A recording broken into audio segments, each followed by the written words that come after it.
Okay. Hey, everybody. Hi, it's Lisa Rose. This is In Conversation with Lisa Rose. And today I'm talking with Naz Meknat about her book, 7,000 Miles to Freedom. It was published by Black Rose Publishing. And I love this book. You can tell when I'm really into a book. Look at it. Look what I did to it. Love it. Right. There's Post-it notes, there's scribbles, there's big Post-it notes, there's all sorts of things. And I'm so excited to talk to Naz about this. We know each other, and I know her journey about wanting to get her story told and published. So welcome, Naz, and congratulations on the publication of this wonderful book. Thank you. Thanks for having me. I'm very excited to be here. Okay, so Naz, I guess I should just introduce you for a minute. Natural born rebel, I would say so. Domestic abuse survivor. She's also a stylist. She's a celebrity stylist in Los Angeles and specializes in dressing men. So all those, hot, good looking men walking down the red carpet are probably some of Naz's clients. She's an advocate, and now she's been an author of this book, 7,000 Miles to Freedom. And Naz is an Iranian American who fled post-revolutionary Iran from a very conservative, way of life, shall we say, and also an abusive marriage. And she came to the United States as a refugee. And this book is her story about what had happened to her in Iran and her quest to leave and the journey to be able to come to the United States. And it wasn't easy because she had to enter illegally. This was at a time when a lot of Western countries were not interested in having Iranian refugees. It wouldn't even give them visas or even transit visas to go through airports. So it was quite challenging for her. And, Naz, my first question really is how the process of writing the book. You have a story, you're going to write it, but how did you ever sit down and be able to revisit this, particularly, the difficult parts of the book? What did you have to do to get yourself to get it on the page? I just had to sit down quietly with myself on my thoughts. These are the events that had happened, over 25 years ago. Not particularly thoughts that I want to think about all day, every day. So I had to really sit down and think about the events and remember the details. I'm sure I don't remember every single detail, but as much as I could remember. And I spoke to my family to see what they remember and, what their process was. I was alone back home and my whole family was living in the United States. So I didn't really tell them what I was going through because, as you can read in the book, my family was against me getting married. So especially my dad. So I didn't want to tell anyone that, the marriage has gone really, really bad. But when I did decide to tell my sister and speak up and say something, I don't remember what that conversation was like. So I had to ask those details, from my mom and my sister. And then I had to really sit down and think about everything that had happened and revisit all those experiences. It was not easy. It was actually extremely hard. There were days that I would start writing and then I would cry for hours and I had to stop because I couldn't go on. And I had to compose myself and take a breath and maybe revisit, the next day or 2 days from then. So I had to take my time. This book was in the making for 3 years. So it's not a big book. You see, it is a small book, but it took 3 years to finish it because I kept remembering more things. And then I would pause because it was hard to keep going. So yeah, that was, I just took my time and I sat with it and I relived all these experiences and I wrote it all down. And so why did you write this book and who's it for? I wrote it because I was asked to write it. As I said, I'm very private when it comes to my past experiences and my life, my personal life. When the Me Too movement happened and I was in awe of these women being so brave and talking about the most intimate, scary experiences in their life so publicly. And I'm also working in the Hollywood industry. So just seeing how brave they come out and no worries about their careers, what's going to happen, who's going to say what, and they just spoke about their experiences. I was very passionate and I was very inspired. I was still not going to talk about my story, but my friends noticed that I'm so passionate about these things and they asked me, like, what's going on? You're like very into this. Is this something that you've experienced? I'm like, to some degree. But so I told them a little bits and pieces of my story, not everything. And they kept telling me, you have to write it, you have to write it, you have to write it. And I was like, I don't know. I don't think I'm comfortable. And I have a friend, and he's from the same part of the world. He's from Afghanistan. And he said one time, this is bigger than you. This is not about you. This is not about you wanting to protect your image. Just think about that Afghan girl, that Iranian girl, that Iraqi girl who's in the same situation and experiencing the same thing. And your story would, help them to get out of this situation, will give them hope, even if he helps one little girl or one young girl or one woman to get out of, whether it's a political situation or domestic violence, whatever it is, to just like give them some hope, just make him feel like they're not alone. We all experience these things. There's nothing to be ashamed of. You've done your job. So this is way bigger than you. When you put it that way, for me, it was just like it became a responsibility. So I was just like, okay, now I have to do it. So I decided to, write it down.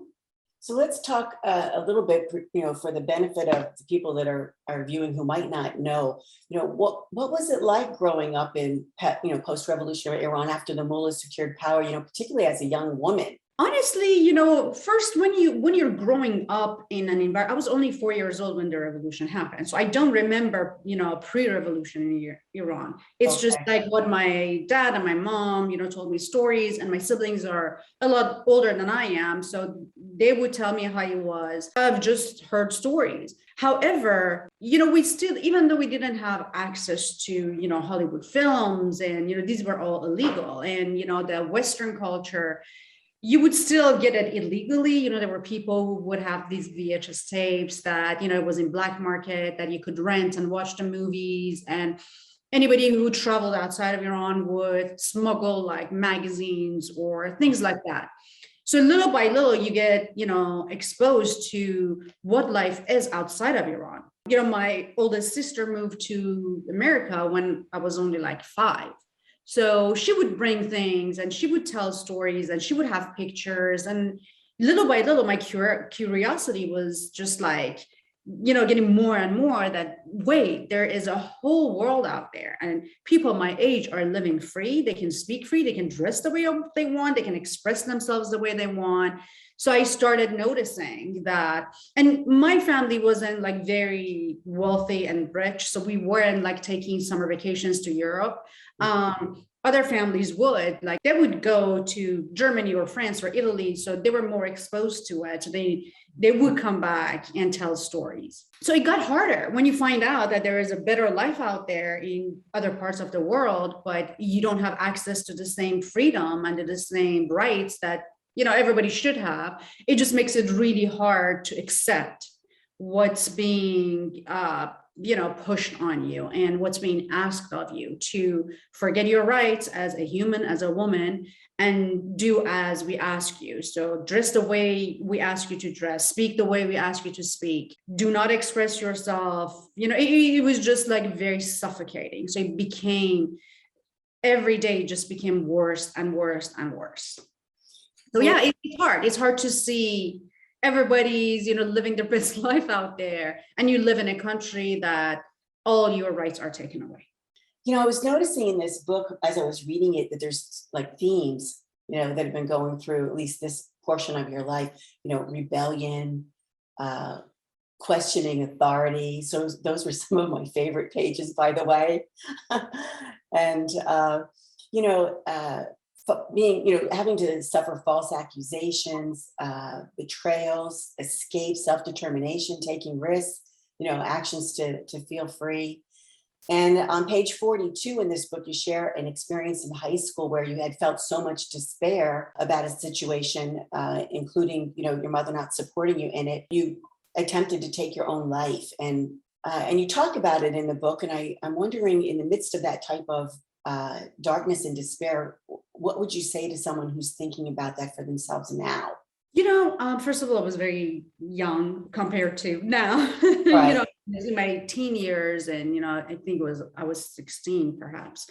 And I was, as I said, living in a country that, for someone like me who always questions things, and I don't just do things because you ask me to, I have to know the reason, and I want to know why. Is there logic behind this? Is it why am I supposed to do something that goes against my nature? So I already had a lot of pressure in school. Like, it started from middle school. They force us to wear specific uniforms to school, and it's the ugliest thing. So we have to be covered from head to toe. And schools are, separate for girls and boys, but you're a teenage girl, and you're just experiencing life and starting to have interest in boys and discovering yourself. And so the only way was like on our way to school, when the boys were going to school, and the girls to like see each other. So I wanted to look cute. I wanted to wear, jeans, and I wanted a little bit of my hair to, show from under the scarf. And these are the things that I started getting in trouble for,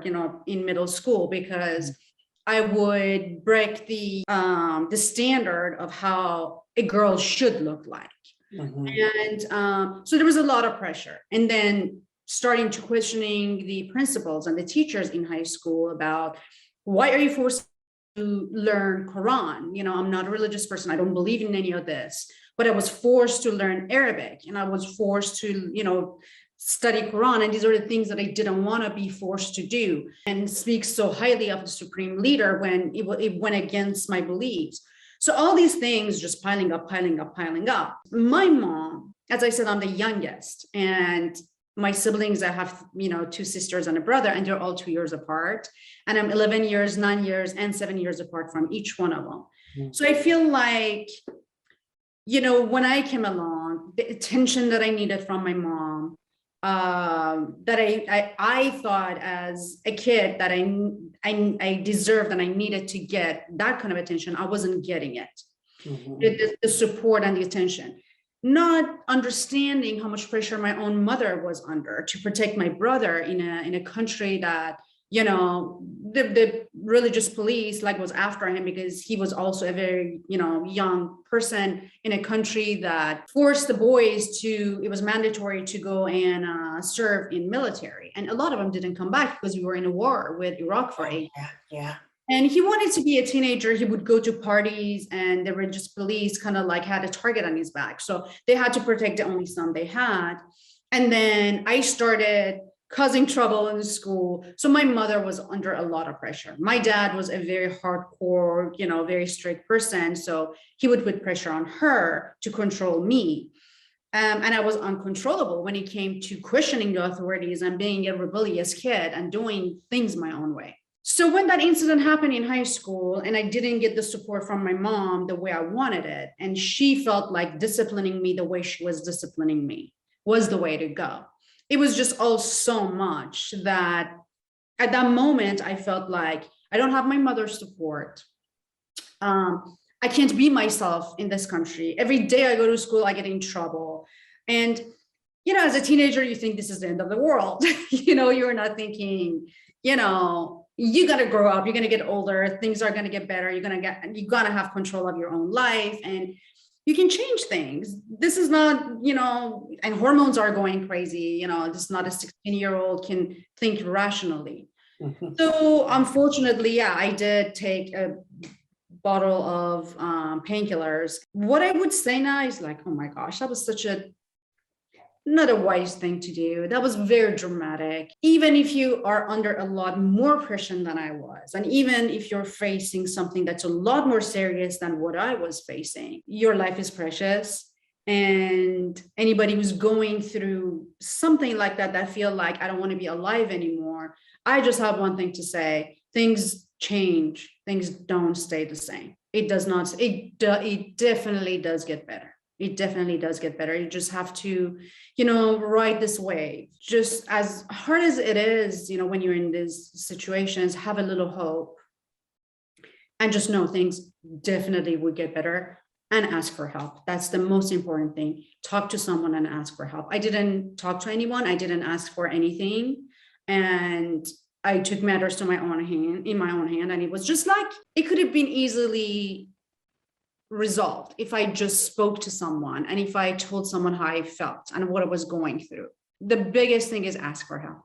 Fast forwarding to the issues in your marriage, where this happens to so many women, they get married because it was good, they were in love and it was romantic and everything was fabulous. And like you had talked in the book about, your wanting to get married was part of your, wanting to escape and do your own thing and not be in a conservative household. But it was good, and then it wasn't, because you had siblings that were so much older than you, and they might have come up in a slightly different cultural environment than you did. How was your vision of marriage? What was it? I mean, was it that like your mother's? You thought you were going to get married, it was going to be like your mother's, or did you think you were going to get married, it was going to be more like your wonderful sister Roy is? I got married when I was 19, but I Oh started yeah. seeing him when I was 16. Oh, And yeah. we grew up together. Like, we were neighbors and we were just living across the street. His sister was one of my best friends. So we grew up together. Mhm. But when I was 16, we started dating. And when I was 19, we decided to get married. My example wasn't really, because my oldest sister, when she got married, her and her husband moved to the States right away. And as I said, I was like 5 years old. So she wasn't there for me to see how her marriage was. Right. All I've seen was my mother and my dad. So that was my idea of marriage. However, I was never the girl who's like dreamt about getting married and having kids. That wasn't my dream. I got married just because, first, my dad was very strict. He didn't believe in dating. And he found out twice that I was seeing a man, and he knew him because we were neighbors. And to him, it was a shameful thing to do. A girl, especially like I was his little girl, wouldn't do such a good girl wouldn't do such a thing. Would just wait for a man to come and ask for, her hand in marriage from the parents, and then, the whole shebang. And my generation and my dad's generation, my dad was in his, he was in his 50s, I think, when I was born. So the generational gap, he did not understand. Things are changing, the times have changed. This is not the way, you do things anymore. My mom and dad didn't even meet till the night of getting, their wedding. Wow, really? So to him, that was the normal thing. Maybe not that dramatic, but what he wanted from me was, okay, you've met this man, you're interested, he's going to come talk to, us. And then we will talk about, everything that needs to be done in order for you guys to get married. You can get engaged and then date for a little bit and then get married. So that was the order he wanted things to go. But me being, me, I wanted to date. I wanted to have fun. And we had a lot of friends that we were hanging out with, going on ski trips, partying, So I wanted to be free. And my dad was always questioning where I was going, where I was dressed that way, when we would come home. He would monitor my every move. So on top of that, there's the government. If you were seen with a man in public that you're not related to, if it's not your brother or your father or your husband, it's a crime. So you can get arrested and you can get thrown in jail. How would they know? I mean, if you're walking down the street with a man, and you're just stop you. They're like, they're in their cars, like a police. So there's two different kind of police in Iran. And I'm saying all this because some Iranians, I'm saying all this because they say, oh, it's not like that anymore. I haven't been back for 25 years. I don't know how things are now, but when I lived there, this is how things were. That's how it was. Police, and there's the religious police. Oh. And they're in these unmarked cars, and so they monitor the streets. They all have their own, section of the city.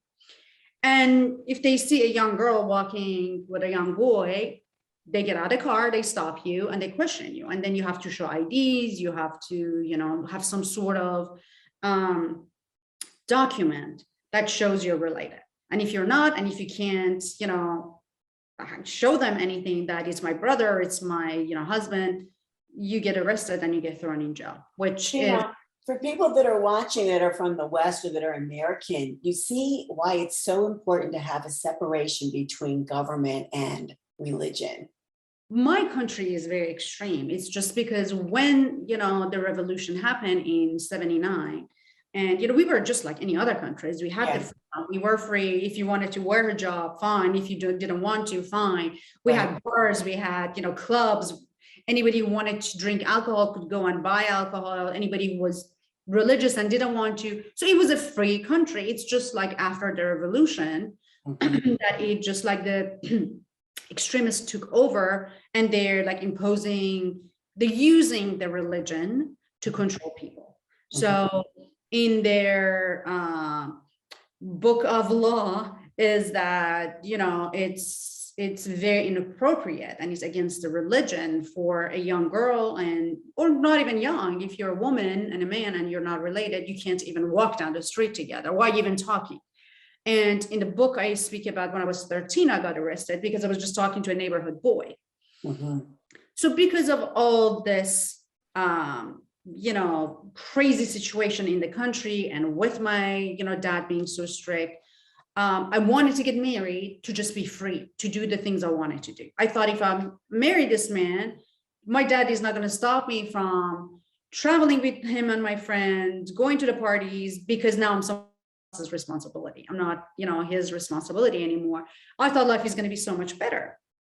And that's the only reason that we were just like, when the second time my dad found out, and he's like, this is the last warning, both to me and him. You either, leave my daughter alone or you do it, properly. So you were rebelling that from a very early age. On page 41, I was reading where you share that you were in the first grade, you were already drawing devil horns on a portrait of the Ayatollah Khomeini. I wasn't in first grade. I was in high school. In high school, okay. Yeah, but yeah, I was always that kid. I was always like, I'm not doing this. In the morning in elementary school, and we had to stand there and say these phrases that in praise of the supreme leader. And I would be like, even as a kid, I'm like, I don't want to say it. Who is this guy? I don't even like, I questioned everything from a young age. But it just got worse when I got older, because then I became outspoken. I found the words to speak about my dislike of the religion and government and all that stuff. You sort of broke free from it, right? By doing the marriage, which was good at first. And this individual, that you had been married to, obviously was hiding his intense, insecurity and jealousy. And I saw self-loathing, but, who knew his ability to be violent. And I was so shocked that his family, who he lived with, just acted like nothing was going on. They were enablers. So it was a compounded form of abuse, not just from the husband, but also from the mother-in-law and the sister, and everyone who wasn't willing to help in any way. And when I was reading through this before, I think it was even before you got married, it looked like there were some roadblocks that were being put up, and I wanted to talk to you a little bit about intuition. Your parents didn't approve you of seeing him. They offered to send you to the United States to be educated, something that you decided not to do. The boyfriend's mother wanted him to marry someone else. Even after you got married, the marriage remained a secret. You didn't live together for quite a while, and I think if I remember correctly, she was still trying to, get him to marry someone else. And so in retrospect, I mean, when you were thinking about it, when you're writing the book, did you see them as signs? Did you say, oh my gosh, I missed it. There were all the signs of the universe trying to nudge me away from this person, but I wasn't able or willing to see it at the time. Absolutely. Now I see it. But Yeah. when you're, a 19-year-old kid, especially all these, amazing motivational speakers and gurus and self-help books, none of that really was that available back then. none of this was, the internet wasn't even around, maybe here, but it was definitely not, available in Iran. So I didn't have access to a lot of, information to understand what these things mean. And you're trying to make the best out of your circumstances, in your environment, where you're growing up, what country you're in, what rights do you have.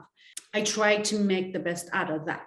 Were there signs? Absolutely. Did I see them? No, I didn't recognize any of that because I didn't know any better. I had no idea. I've grown up watching my mom and dad having a very dysfunctional relationship. So that was my only image of marriage. And to me at the beginning, it was like, okay, so that's normal. So that's the way things are, even though you feel that discomfort and that knot in your stomach when your parents are fighting and it gets like really ugly, it's not right. However, when you get married and you see these things, you're like, well, isn't it the way it's supposed to be? Till it gets to a point that you're like, okay, I'm not supposed to be afraid of dying in this man's hand. I'm supposed to feel safe in, my husband's company.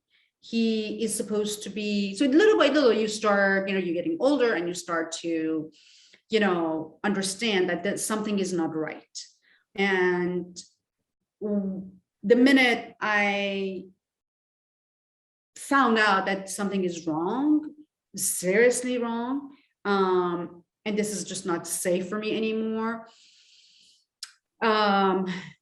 I just had two choices. My one was just deal with it because everybody told you not to do it and you still did it. This is your punishment and this is your life sentence, or speak up and tell someone. That someone only could have been my sister because she's the only one that was very close to. And she wasn't there anymore. As I said, I was alone back home. I didn't have that kind of a close relationship to my mom or dad to be able to like speak freely, be like, this is happening, help me. I was very scared. And my ex's mom and sister, who we were living with them, would witness every night what was happening and they didn't care. I feel like in a way his mom enjoyed it because she just hated me so much that she enjoyed the torture. Never saw one time for her to, tell her son what you're doing is wrong. So it took a while. It took a while for me to find the courage to finally talk to my sister. And she was a newlywed. She was in California. I was like, do I want to put this burden, this weight on her? She was on her honeymoon and I really didn't want to ruin it for her. But when it got to a point that I'm like, I might not wake up tomorrow, the way things are going, I'd rather tell her what's happening now, even though she's in, her honeymoon, than them getting the news of like something happened to me. And that will be a lot more heartbreaking. Yeah, and for those who haven't read the book yet, we're talking about Naz experiencing on a daily basis, physical, mental, emotional, and sexual abuse. Complete with beatings and, and knives and threats and all kinds of things, and being a prisoner in her own home where she wasn't even allowed to leave. They made it so that she couldn't leave. She was locked like a prisoner in her own home. So the obvious question is, why didn't you leave when he first became violent? But you already answered it. You were scared. I was scared. I had nowhere to go. Yes. Again, my whole family lived in US. I'm the only one who stayed behind because I got married. And there's no way to report it because you get returned to the husband. Reported to who? Like, it's not like here, where there's some support for domestic violence. There's no nonprofits. There's no groups that help women. There's none of that exists. That's against the law because they want to control you. And human rights don't exist. So, when human rights doesn't exist in a community, women's are at the very bottom. So as a woman, you have no rights. So going to the police and saying, I'm being abused and I'm scared for my life, they would laugh at me and return me to my husband. I would be considered property of him. So I would be his property. And there were no, toll-free number for me to call and be like, hey, domestic violence hotline, this is what I'm going. Nothing like that exists. I don't think it exists now, so that was one of the things in this book. When I was reading it, for me, as an American, I was like, wow, I had no idea, how much your freedom can be taken away from you, and you could have nothing to say about yourself at all. And this is the struggle and the challenge that you had, which is quite different when you can get in your car and drive to your parents and, not have the religious police return you or the regular police say, hey, you're out of your house or something like this. Your journey is extraordinary. What you overcame is just unbelievable. And there's heart-wrenching pages. Like I told you, that the worst page of your book, I usually tell authors my favorite page. I wrote it really big. This is the worst page for me to read in the book. Page 86, for those of you that are going to buy the book and read it. It's just, the abuse had escalated to the point that Naz's life was being lost, you could have been snuffed out like that in a moment had it gone one way or the other, it's unbelievable. But the abuse escalated, one night when your husband came back drunk and decided that his weapons of torture would be a knife and salt and lemon. And you were sliced, attacked, beaten up, had salt and lemon. Excruciating pain. Actually, it's just plain old torture. There isn't any other word to use for it. But the pain was so bad that when I read it, I said to myself, her spirit's leaving her body. There it goes. Her spirit's actually leaving her body. And she's describing it. I was thinking, I wonder if Naz knows that her spirit was leaving her body. So I have to ask her that question, did you know your spirit was leaving your body? And how are you able to mentally survive? I always, had, because I've seen like how my siblings' life have gotten so much better after they left Iran and how they're thriving. And I would be sent pictures in the mail. Again, like internet didn't really exist back then. So they would send me pictures in the mail of their gatherings and everybody was here. Everybody, like my brother, both my sisters, my older sister already had 2 kids by then, my mom and dad, and have a bunch of cousins. And, second, they were all here. And I would just look at those pictures and look at their freedom, the freedom they were experiencing. And they were like,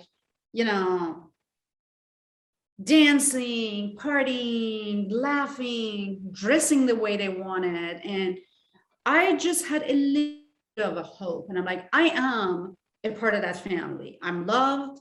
I know that I'm here because of my own choices. And I just had a little bit of a hope that maybe, just maybe, my dad wouldn't say, because when I was signing, we didn't have a wedding or anything. So we just went to a court, and signed papers to get married. And it was me, him, my mom and dad, because his dad has already passed and his mom obviously was so against it, she didn't even know that we were getting married. We did it again, but I had to convince my dad because I couldn't get married without his permission. So I remember that the look on my dad's face that day, and that haunts me. My dad passed away in 2010, but like every time I think about the look on his face, the disappointment, it just breaks my heart that I put him and my mom through that, for them to have so much, hope and dream for their youngest, and then me rebelling against all of it, be like, nope, I'm going to marry this man. Obviously they could see through him. I couldn't. I was a kid and I was very sheltered. I wasn't very, I was traveling all around the world. I wasn't seeing everything that was, in this world, to know there's so much more out there. So I knew what I knew and I did it. And it was just one of those experiences that, so how I got mentally through it, I would just look at my family's pictures at how much, what a good life they were living. I mean, everybody has their ups and downs, obviously, but compared to my life, But you believe there was something better and something possible. there is a possibility that my dad would have a change of heart and be like, okay, she made a mistake. I told her not to do it, but we need to do something. I have really like vivid imagination. So I would just imagine that life. Imagine I got out of there. I'm with my family. I am living in the US, you know, living a free, good life away from him. That's how mentally I got through every day. And for those who didn't read the book yet, I mean, the part that we didn't talk about yet was that when Naz got married, her father was very straight with her and said, hey, you know, if this doesn't work out, you can't come back. Yeah, he wanted to scare me last minute before I signed that paper in the court. He wanted to intimidate and scare me not to do it. So one last time, Yeah. he said, if you do this, don't think of coming back. Divorce in his eyes was like a no-no. Right. So that stayed with me. And I'm like, he said it. So there's nothing you can do. But so be careful what you promise your children, parents out there, because we don't forget. yeah, the things you say have a huge impact. And obviously it impacted the decisions I made, and staying for so long when I should have left the first sign that I saw. But because of what my dad said, I was like, I can't, I have to stay. That's what I did. And I have to, you know, face the consequences. How do you work with your intuition now? Well, obviously, you know, now that I'm older and I'm learning how to use the, you know, my own intuition and energy and, you know, gut feeling, I navigate life a lot easier now. For example, I was in a long relationship with somebody here for 6 years, and he wasn't physically abusive, but he was mentally and emotionally very abusive. Because of my trauma with physical abuse, and that was the biggest thing, because I was afraid that I'm going to die. And it was the most, I was very, you know, I'm a small person, but back then I was even smaller. I was like 90 pounds and very fragile and very like young. So the horror of this big guy being able to break me physically, and I would, you know, the possibility of me losing my life. So that trauma stayed with me a lot longer than the emotional and mental, you know, abuse and trauma. So with that relationship, with my 6-year relationship here with the man who never physically, you know, was abusive, and I ignored the mental and emotional abuse, I didn't recognize it right away. But the breaking point was just one night when, again, he was, you know, this is like a thing, when people get drunk, their true self comes out. We had an argument and he pushed me, and this whole feeling came out. It's like, you know, when you see in movies, this thing comes out of your body, and I was like, no, this is not happening. So that was like the breaking point for me. So now I use my intuition, my experiences. When something in my gut tells me this is wrong, I follow it. I know it's wrong. And now you see the signs more easily than you I have. see signs right away. And Great. I didn't know this when I was younger, but I feel people's energy very strongly, very strongly. So when I meet someone, I can pick up on that energy, whether, you know, it matches mine and it's going to be good for me, or this person is not a good person. And there's been so many instances, like when I'm with my close friends and we meet someone for the first time, I'm like, something about this person I don't like, or I really like this person, I don't know why. And months later, they're like, how did you know? Like, it's nothing I can explain. It's like, I feel maybe when you go through so much trauma, you kind of like, you know, develop this skill that now you're very aware of people's energy. In your book is this journey when you finally break free.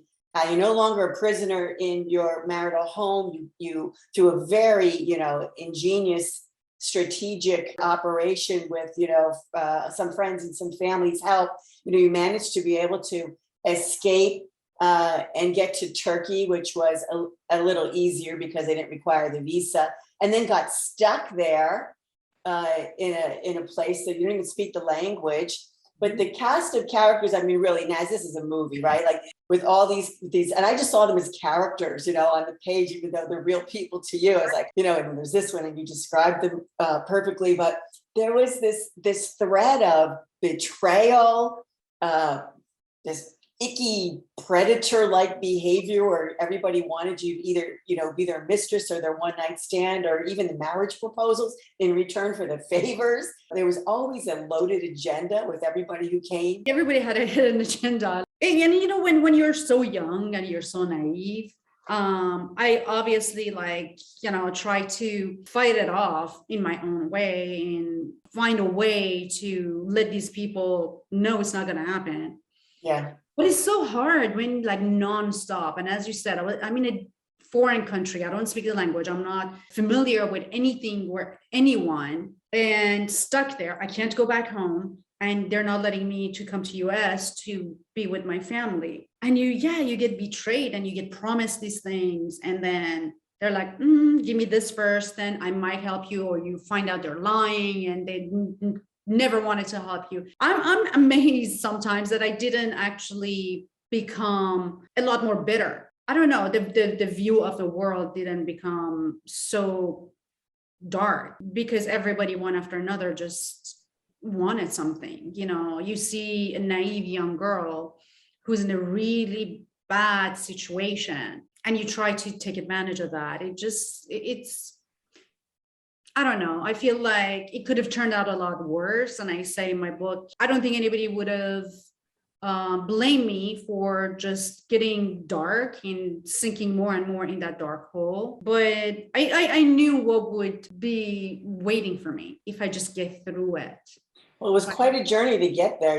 I remember gasping at page 96, where you're like a prisoner in this guy's car. He's going to help you. Instead of helping you, he drives you to another location, which is, it wasn't a shack, but it was a beautiful resort. You pull in to someplace other than your destination, and it's this beautiful place with this guy, and he's got you a room. It's kind of clear what the expectations are going to be. And I thought, oh my gosh, I can't believe this. Here we go again. Now she's got to try to escape this one. This is like, but when you're really young, you tend to believe people when they say they're going to help you. You're not quite. You're not as jaded. You're not. Yeah. You still haven't had these experiences yet. So these are like the first experience you're having. So you don't know that everybody has, a motive, and everybody, not everybody, but you just trust people a lot easier. You don't think like, why would this person want to take advantage of me? I'm in such a horrible situation. He did say that he wants to help me. Why? So you don't really, as I say, you're a little more innocent. So you trust people easier, you believe people easier, and you're desperate. You're in a desperate situation where you really want to believe. Like something has, 6 months of just hearing, no, you can't go back. I wanted to go back. I'm like, well, you were very smart in leaving a trail. You always as a young woman, you always got to let somebody know where you're at. I actually lied to the guy. I told the front desk people, if I'm not back by a certain time. I had the street smart.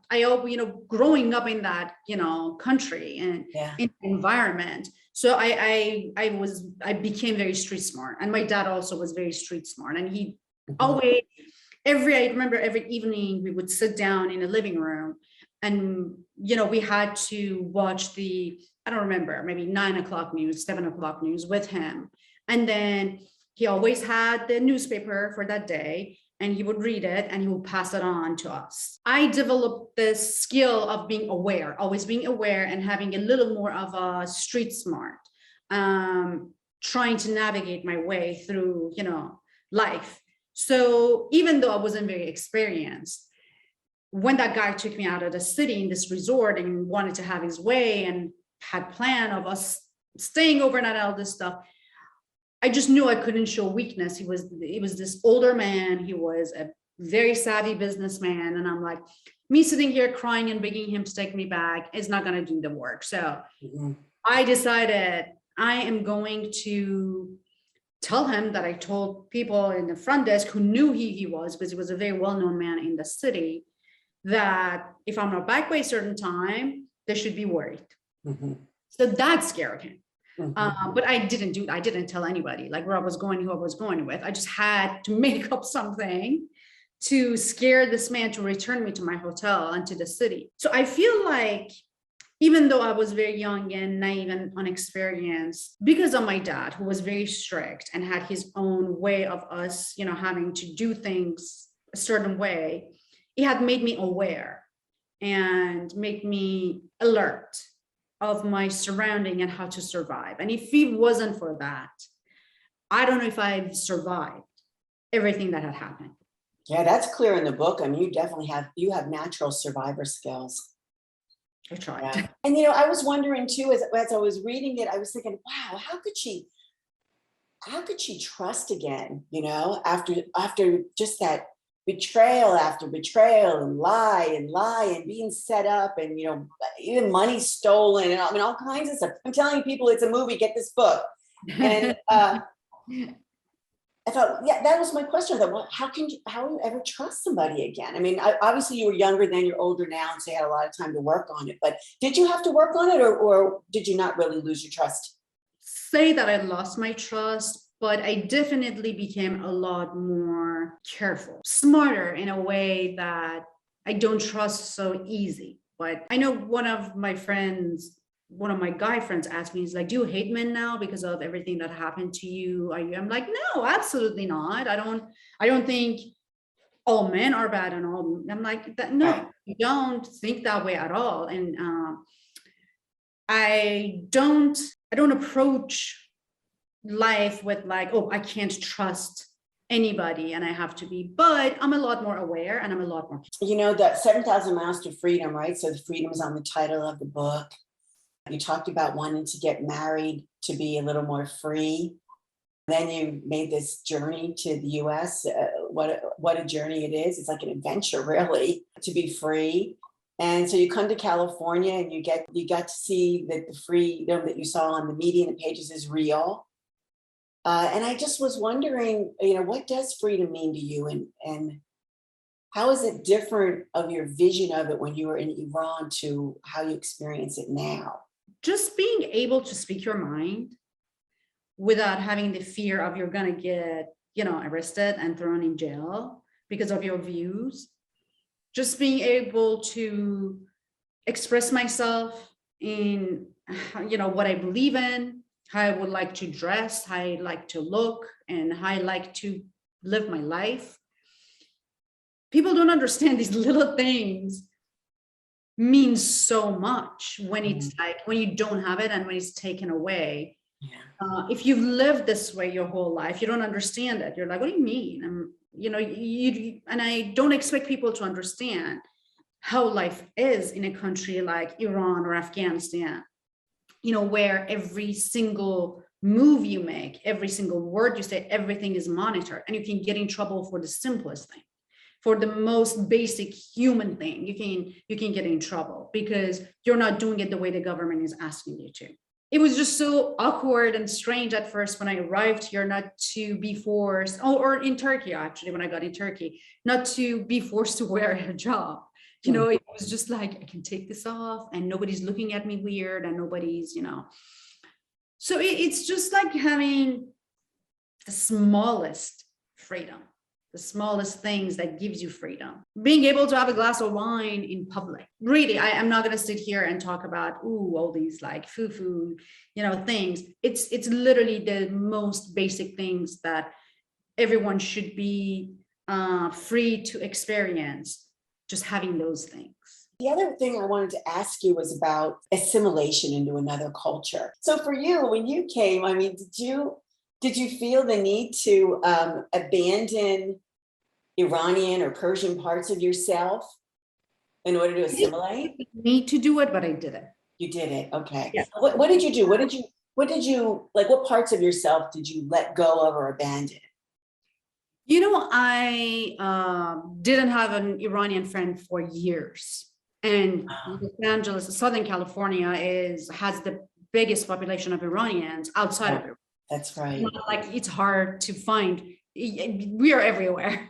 That's right. I just wanted to fit in because most of Iranians that I met at the beginning when I just got here, one of my second cousins, so he kind of like took me under his wing and he brought me into this like Persian community. And I noticed all these kids who are my age, and I was 23 when I came here.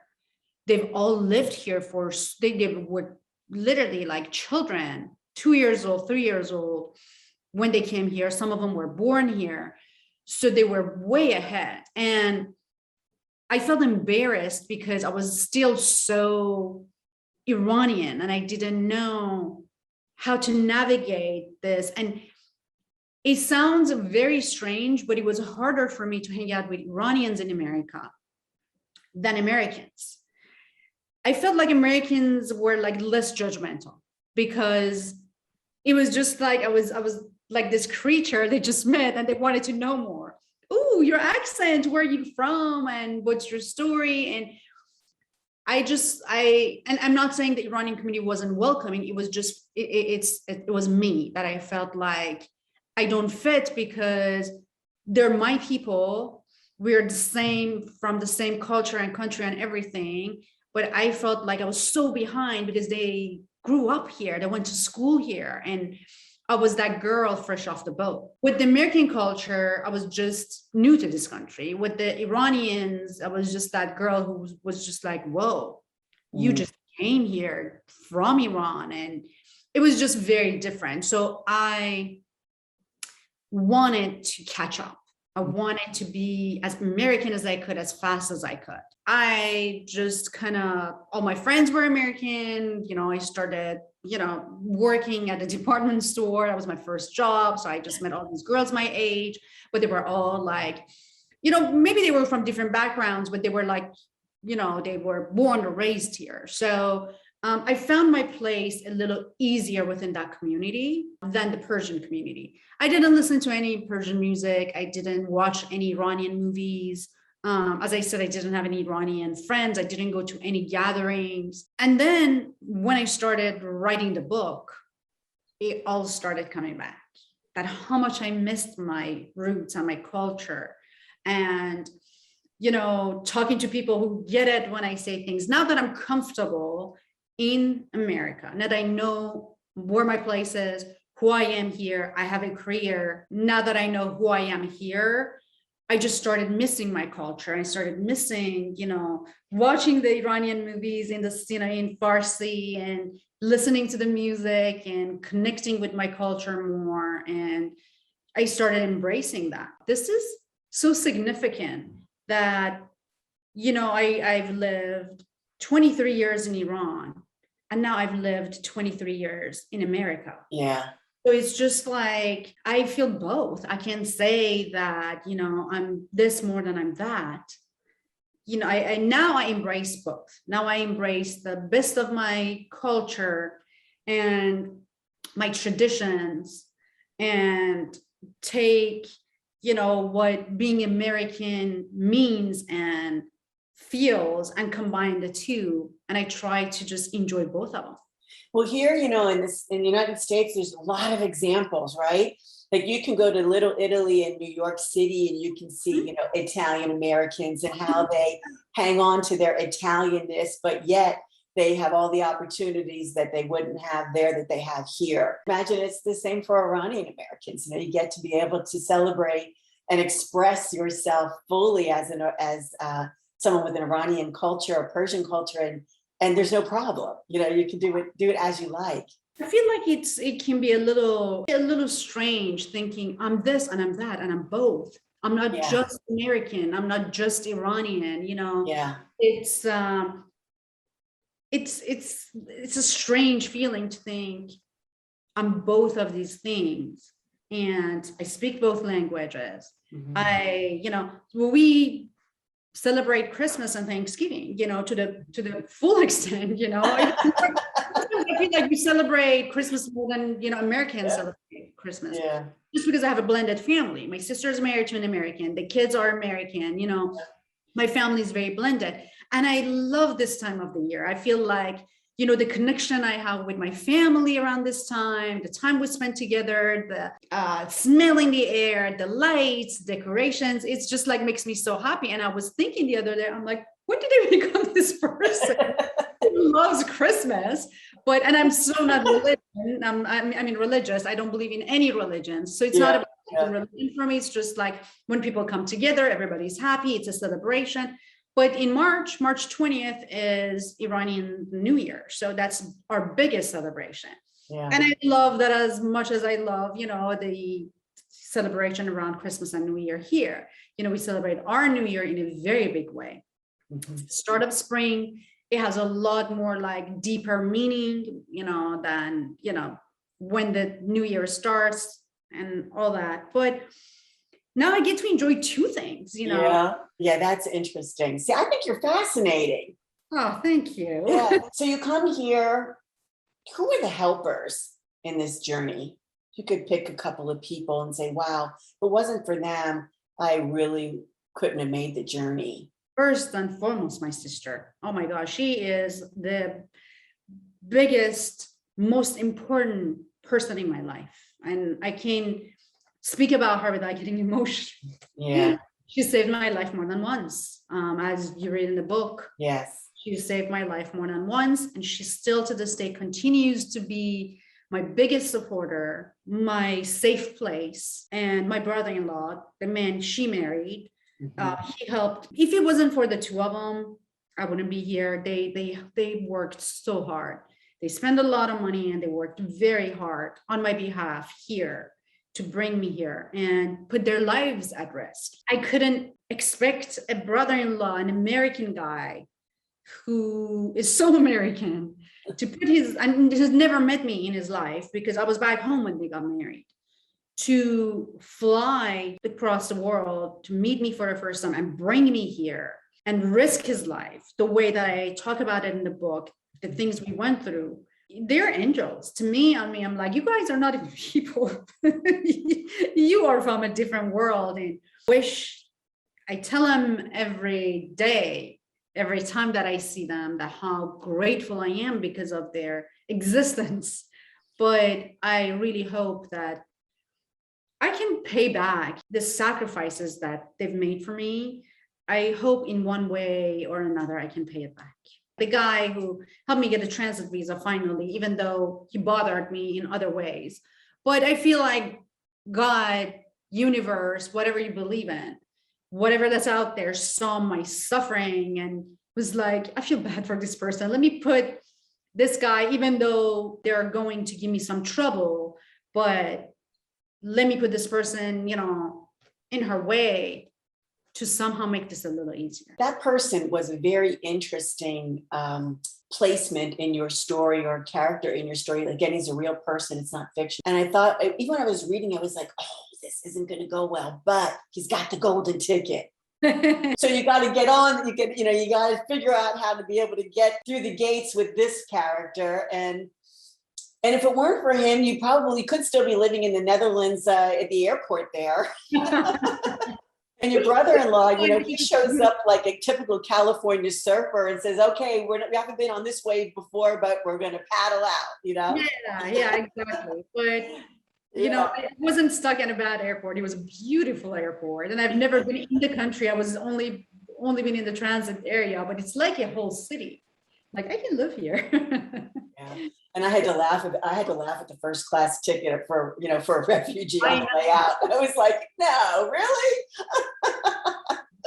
Yeah, it's amazing. I'm glad you wrote it. I remembered, you had shared with me that you were working on this book, and I was anxious to read it. And it is a good read. And, as you say, it's thin, but it's mighty. Dynamite comes in small packages, folks. Yeah, it's a good read. It's not a light read. I always warn people, because one of my friends is like, I ordered, like when it came out, I ordered 10 copies. And I'm like, why? It's like, I want to give it for Christmas gifts. I'm like, you don't want to make people pay for Christmas. I'm like, listen, it's the story of my life, but I have to be honest, it's not a light read. It's very heavy. So warn people before you gift it. It has a really happy ending though, right? Yeah. So, This is how knowing you, I mean, I knew the ending before I started the book, right? So I didn't have to worry that you weren't going to make it. But yeah, people know I'm here. And but I'm there's alive. places in here where I was like, oh my gosh, you know, I can't believe that. I can't believe that now she's got this, and now it's this, and now it's this, and on this one, now this one wants to screw her over, you know, and oh my God, it's unbelievable. Yeah. And so you come here, and I know the ending of the story, right? You worked a while and you retrained, and you ended up doing something that you in the creative field of being a fashion stylist. You always like fashion and film and movies, and you're you know, you have your own business that you do, and then you wrote the book. And I'm just wondering what's next. Like, what's next for Naz Meknat? You know, I don't know. I'm taking it day by day now. You know, some people ask me if I'm going to write another book, and my answer is always, I'm not a writer. That's not my career. That's not my job. I had one story and I wrote my story. However, some people want to know what happened after. How did you become, you know, a citizen? How did you get in this industry? You know, so they want to know what happened. Did you get in another relationship? This and that. So never say never. I might do it. But right now I'm just, you know, I'm still a, you know, celebrity stylist. I still live in LA, and we'll see what happens. Yeah, okay, all good things. Thanks so much for doing this. I've been so excited to talk. I was so excited to read the book. And then when I read it, I was like, oh, I can't wait, I can't wait. I can't wait. Thanks for sharing. Of course, thank you. Okay. I curse a lot. I got through this whole thing without cursing one time.